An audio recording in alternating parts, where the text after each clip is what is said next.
Shalom, Assalamualaikum warahmatullahi wabarakatuh. Pada saat ini kelompok kami akan membahas materi tentang konsep dan prinsip pasien safety. Anggota kelompok kami terdiri dari Syahran Wisan, Tesalonika Singal, Jose Singgi, Janet Simbage, dan Jimri Kaani. Pertama, definisi. Definisi keselamatan pasien rumah sakit adalah suatu sistem yang diterapkan untuk mencegah terjadinya cedera akibat perawatan medis dan keselamatan pengobatan melalui suatu sistem asesmen risiko, identifikasi dan pengelolaan faktor risiko, pelaporan dan analisis insiden, kemampuan belajar, dan tindak lanjut dari insiden serta implementasi solusi untuk meminimalkan timbulnya resiko.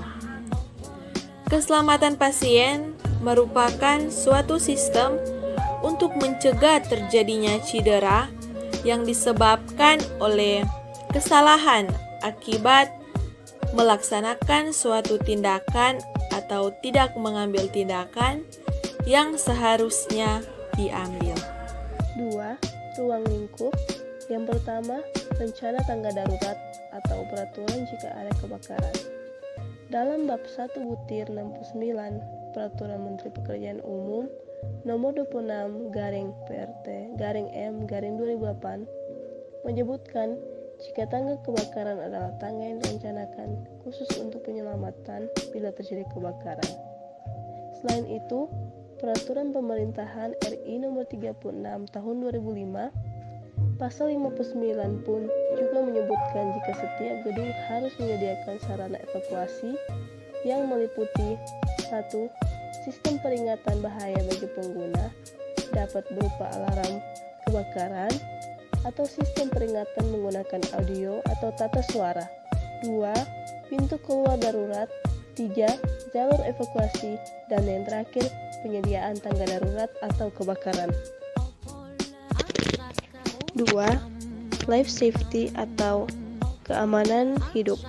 Setiap elemen dari bangunan interior dirancang untuk melindungi dan mengevakuasi penduduk dalam keadaan darurat, termasuk kebakaran dan gempa bumi dan peristiwa yang kurang kritis seperti kegagalan kekuasaan. 3. Patient security atau keamanan pasien adalah ketiadaan bahaya yang dapat dicegah bagi pasien selama proses perawatan kesehatan dan pengurangan dalam bahaya yang tidak perlu terkait dengan perawatan kesehatan menjadi minimal diterima. 4.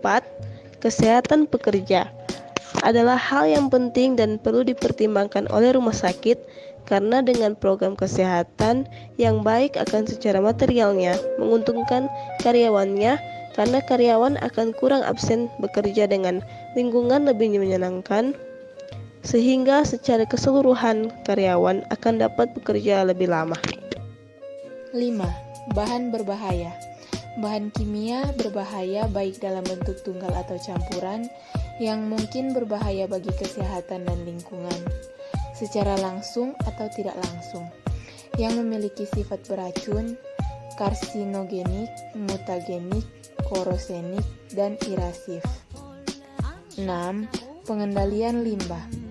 Pengolahan limbah atau pengolahan air limbah domestik adalah proses penghilangan kontaminan dari air limbah dan limbah rumah tangga, baik limpasan maupun domestik.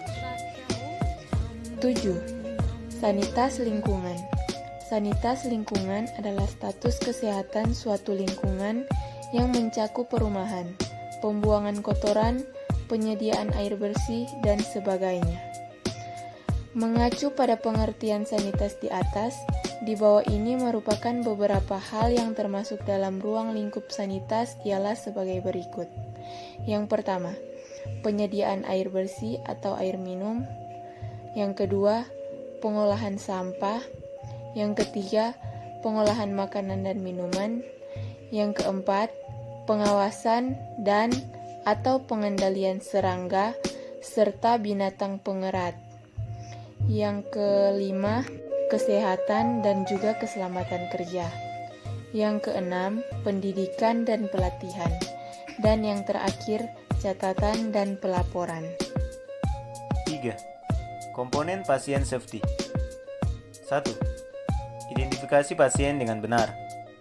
Identifikasi merupakan proses pengenalan, menempatkan objek atau individu dalam suatu kelas sesuai dengan karakteristik tertentu. Identitas pasien berisi yang pertama anamnesa, yaitu keluhan utama, riwayat sekarang, riwayat penyakit yang pernah diderita, serta riwayat penyakit keluarga. Yang kedua pemeriksaan fisik dan pemeriksaan laboratorium. Yang ketiga diagnosis. Yang keempat pengobatan tindakan. Yang kelima catatan konsultasi. Yang keenam catatan perawat dan tenaga lain. Dan yang ketujuh catatan observasi klinik dan hasil pengobatan. 2. Tingkatkan komunikasi efektif. Komunikasi efektif adalah komunikasi yang mampu menghasilkan perubahan sikap pada orang yang terlibat dalam komunikasi. Cara tingkatkan komunikasi efektif. Yang pertama, menebarkan positivitas dengan tersenyum. Yang kedua, menghargai rekan sekerja. Yang ketiga, jadilah pendengar yang aktif. Yang keempat, jangan pernah mengeluh saat merasa kesulitan. Yang kelima, miliki humor. Dan yang keenam, membantu menyelesaikan konflik di tempat kerja. 3. Tingkatkan keamanan untuk pemberian obat yang berisiko tinggi. Obat dengan kewaspadaan tinggi adalah obat-obat yang secara signifikan berisiko membahayakan pasien bila digunakan dengan salah atau pengelolaan yang kurang tepat. Tujuannya yaitu 1. Mencegah kesalahan pemberian obat akibat nama obat yang membingungkan. 2. Menghilangkan kejadian kesalahan pemberian elektrolit konsentrat.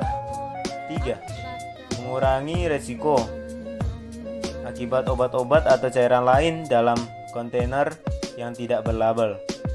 Dan yang keempat, melakukan pemantauan dan pengumpulan data akibat penggunaan dan pengelolaan, analisa data dan rencana tindak lanjut dari kecenderungan kejadian. 4. Eliminasi salah sisi, salah pasien, salah prosedur operasi. Nah, yang diartikan dalam eliminasi ini adalah kita sebagai perawat harus jauhi jika kita melakukan tindakan agar tidak salah nama pasien atau salah prosedur. Contohnya dalam kasus ini adalah perawatan bedah syarat dengan risiko komplikasi dan kejadian yang tidak diharapkan dapat terjadi sebagai bagian dari risiko tindakan operasi.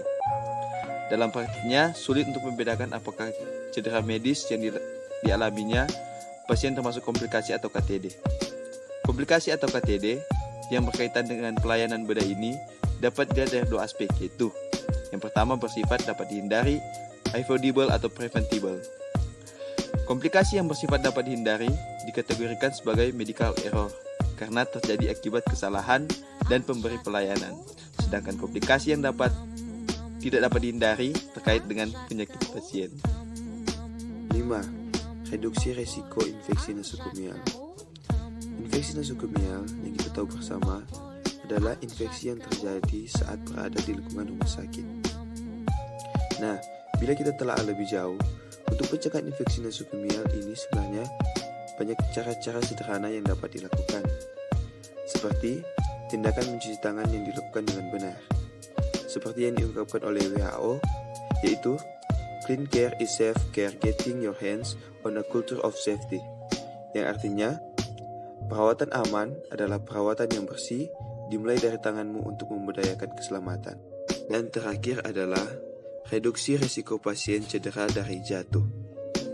Dalam melaksanakan pengkajian ini dilakukan secara menyeluruh termasuk faktor-faktor yang mungkin akan menjadi risiko pasien jatuh. Faktor-faktor tersebut diantaranya A. Faktor lingkungan, B. Faktor pasien. Antisipasi terhadap faktor-faktor tersebut dilakukan untuk mencegah pasien jatuh. Segala upaya pencegahan jatuh dapat petugas lakukan.